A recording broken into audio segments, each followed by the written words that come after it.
नमस्कार मित्रों, मैं एस.वी. भारद्वाज आपका स्वागत करता हूं। ज्योतिषी चर्चा में आज हम मकर राशि, मकर लगन की बात करेंगे। दोस्तों, 28 जुलाई को मंगल राशि परिवर्तन करके बुध की राशि में आपके भाग्य स्थान में परंतु प्रवेश कर जाएंगे। लाभ स्थान का मालिक और सुख भाव का मालिक भाग्य स्थान में अच्छा ही कहा जा सकता है और बुध केंद्र में है। मंगल जिस राशि में है उस राशि का मालिक बुध केंद्र में है, तो मंगल को बल मिलता है। डिस्पोजिटर रूल आपको याद रखना चाहिए। दोस्तों, बहुत महत्वपूर्ण चर्चा है। चर्चा को आगे बढ़ाने से पहले आपसे निवेदन, अगर आप पहली बार हमारे इस चैनल पर आए तो सब्सक्राइब करने के पश्चात बेल आइकन दबा दें, यही आपसे गुजारिश है। दोस्तों, मंगल भूमि पुत्र कहलाते हैं, रेड प्लेनेट, इसीलिए ब्लड के कारक भी कहलाते हैं। जिन जातकों का मंगल अच्छा होता है उनको एक कुदरती तौर से कहें, नेचर की तरफ से एक वरदान होता है कि वह मानसिक तौर से बहुत दृढ़ होते हैं, स्ट्रोंग होते हैं। फिजिक भी स्ट्रोंग, जिसका शरीर कहते स्वस्थ होता है वो ज़्यादातर मन से भी स्वस्थ होता है। तो मंगल का भाग्य स्थान में बैठना, मंगल यहाँ पर स्ट्रोंग होते हैं वैसे भी, और तृतीय भाव को देखना जिसके कारक होते हैं मंगल, इसलिए भी स्ट्रोंग होते हैं। शनि के साथ समसप्तक योग बनेगा, इसके ऊपर भी टिप्पणी करेंगे। तो मंगल का भूमि पुत्र होकर भूमि संबंधित कामकाज से आपको सफलता, ये चांसेस बढ़ जाते हैं। चतुर्थ भाव को, अपने भाव को देखना किसी ग्रह का भी शुभ माना जाता है। तो मंगल की अष्टम दृष्टि चतुर्थ भाव के ऊपर इस अवधि में आपको कहीं ना कहीं लाभ तो होगा। जमीन जायदाद, प्रॉपर्टी संबंधित कामकाज या इन्वेस्टमेंट से आपको लाभ होगा। पेरेंटल प्रॉपर्टी से भी फायदा हो सकता है, और लाभ का मालिक होकर भाग्य स्थान में बैठा है तो भाग्य के कारण लाभ होता रहेगा। 9th हाउस लंबी यात्राओं का भी है। कहीं ना कहीं विदेशी कामकाज में, विदेश यात्रा को लेकर अगर परेशान है तो वह मन आपका पक्का बन जाता है। विदेश यात्रा के योग कहीं तो बनते हैं, वीजा इत्यादि आपका लग जाता है। तो ये मंगल विदेशी कामकाज के लिए भी अच्छा है। और शनि के साथ संबंध है, जहाँ तक उसकी बात करें समसप्तक योग इसे कहेंगे, बल्कि राजयोग कहीं तो बेहतर होगा, क्योंकि शनि लग्नेश है और धन भाव के मालिक हैं। मंगल चतुर्थेश हैं और लाभेश है। बहुत बड़ा राजयोग हो जाता है लग्नेश, द्वितीयेश, लाभेश। ये खासकर जब किसी कुंडली में इकट्ठे हो शनि मंगल, हालांकि मित्र नहीं है, फिर भी व्यक्ति अमीर होता है, करोड़ोंपति होता है। कहीं भी हो, कहीं भी कुंडली में बैठे हों तो ये ज़्यादातर व्यक्ति को अमीर बनाता है, इनका कॉम्बिनेशन। हालांकि उस भाव को लेकर कहीं ना कहीं दुविधा भी, कोई प्रॉब्लम भी रहती है, शनि मंगल जिस भाव में इकट्ठे हों। अगर दृष्टि संबंध है वो ज़्यादा बेहतर है। यहाँ पर देखिए, 3rd हाउस के शनि वैसे ही स्ट्रोंग है, 9th हाउस के मंगल भी बुरे नहीं होते, स्ट्रोंग ही होते हैं, षडबल अच्छी ही होती। तो मंगल शनि का ये संबंध आपके पराक्रम को बढ़ाता है, आपको मेहनती बनाता है, पुरुषार्थी बनाता है। आप शत्रु हंता रहते, कोर्ट कचहरी में फतेह के योग बनाता है। यात्राओं से लाभ होता है, मित्रों का साथ मिलता है। कोई मित्र आपका हाथ पकड़कर आपका रुका हुआ कार्य संपन्न करवा दे, कोई बड़ी बात नहीं।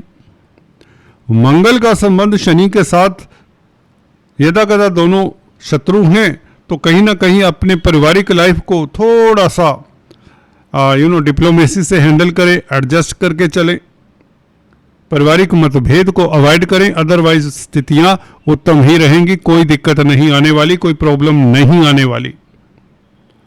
मंगल आपको 9th हाउस में बैठकर आपकी छुपी हुई ताकत का भी एहसास करवाते हैं।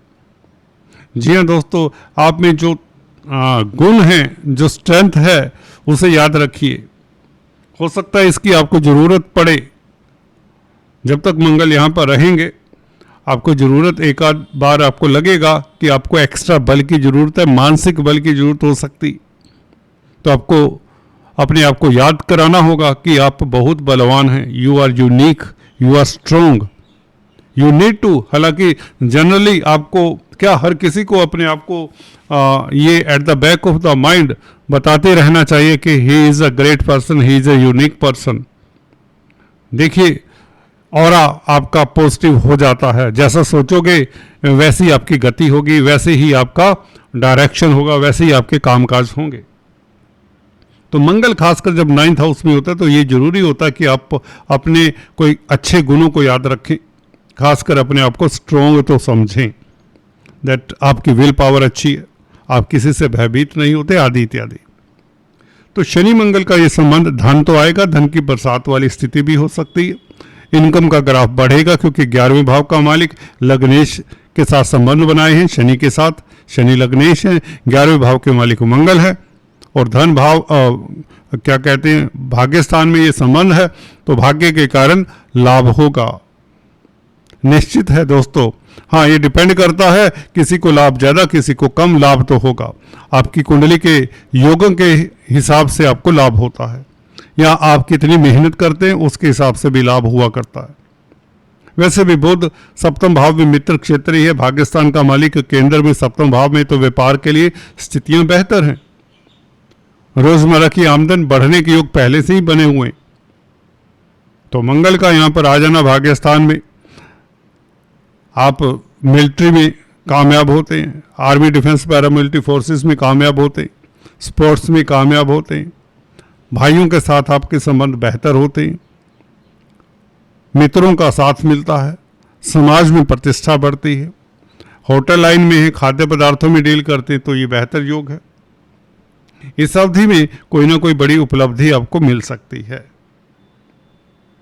रेड प्लैनेट है, ब्लड के कारक है, ब्लड डोनेट करें अगर आपका मंगल प्रभावित है कुंडली में। हो सकता है आपकी कुंडली में मंगल कमज़ोर हों, 0 डिग्री के हों, शत्रु क्षेत्रीय हों। 9, 10, 11 भावों में मंगल अच्छा फल देते हैं, लगन में अच्छा देते हैं, दूसरे तीसरे में अच्छा देते हैं, चतुर्थ में अच्छा देते हैं, पंचम में भी, 6th में थोड़ा सा दिक्कत दे सकते हैं, सप्तम में बुरा नहीं होते, हालांकि मंगलिक होते, मंगलिक दोष बनाते हैं सप्तम भाव में। अष्टम में आपको देखना पड़ेगा कि और ग्रह कहाँ पर है, बृहस्पति और शनि कहाँ पर है। बृहस्पति शनि के साथ संबंध है तो मंगल अष्टम में भी बुरे नहीं होते, भाग्यस्थान में अच्छे, 12वें भाव में थोड़ा सा आपको केयरफुल रहना पड़ेगा। तो 2-3 भाव हैं जहाँ पर मंगल अच्छे नहीं होते, मकर लगन राशि की कुंडली में। तो कुल मिलाकर मंगल का ये गोचर आपके लिए अच्छा है, नथिंग टू वरी। कामकाज की स्थितियाँ बेहतर, भाग्य के कारण धन आएगा, ये फिर से रिपीट करता हूँ, धन आएगा जिसका आपको इंतजार है। प्रॉपर्टी संबंधित कामकाज से धन आ सकता है, होटल लाइन से, खाद्य पदार्थों से, प्रॉपर्टी के सेल परचेज से, अगर बिल्डर कॉलोनाइजर्स हैं तो धन आ सकता है, विदेशों से, मल्टीनेशनल कंपनीज में कामकाज करने वालों को धन मिले, मल्टीनेशनल कंपनीज में कामकाज करना चाहते तो अच्छा मौका मिले आपको। तो ये मंगल बहुत अच्छी स्थिति में, 28 जुलाई से ये बहुत अच्छी स्थिति में रहेगा। जब मंगल राशि परिवर्तन कर रहा होगा तो चंद्रमा की स्थिति भी देख लेनी चाहिए, केतु के साथ उस दिन चंद्रमा होंगे अष्टम भाव में। तो आप इस अवधि में इंट्यूशन पावर आपकी अच्छी रहेगी, गोपनीय कष्ट आपके दूर होंगे। चंद्रमा केतु के साथ, केतु आपकी इंट्यूशन पावर बढ़ाते हैं और पराविद्याओं से आपको लाभ होगा। अगर आप मेडिकल क्षेत्र में, हीलिंग के क्षेत्र में हैं, पराविद्याओं के क्षेत्र में हैं, आयुर्वेद के क्षेत्र में हैं, तो आपको लाभ तो होगा, आपकी अचीवमेंट कोई ना कोई बन जाती है, कुछ ना कुछ अचीव करेंगे। तो केतु का ये बैठना यहाँ पर चंद्रमा के साथ उस दिन जिस दिन मंगल राशि परिवर्तन करेगा, तो ये अच्छा है। कहीं ना कहीं कार्मिक जो दोष है वह भी केतु देता है, तो आपको अपने कर्मों का भुगतान भी करना होगा इस अवधि में। हो सकता है अपने भाइयों के साथ आपके संबंध अगर पहले से अच्छे नहीं हैं तो उन्हें आपको अच्छे करने चाहिए, ये कर्म को पॉजिटिव करने के लिए। आज इतना ही, फिर से मिलेंगे, तब तक के लिए please stay tuned. Thanks for watching this video, God bless you.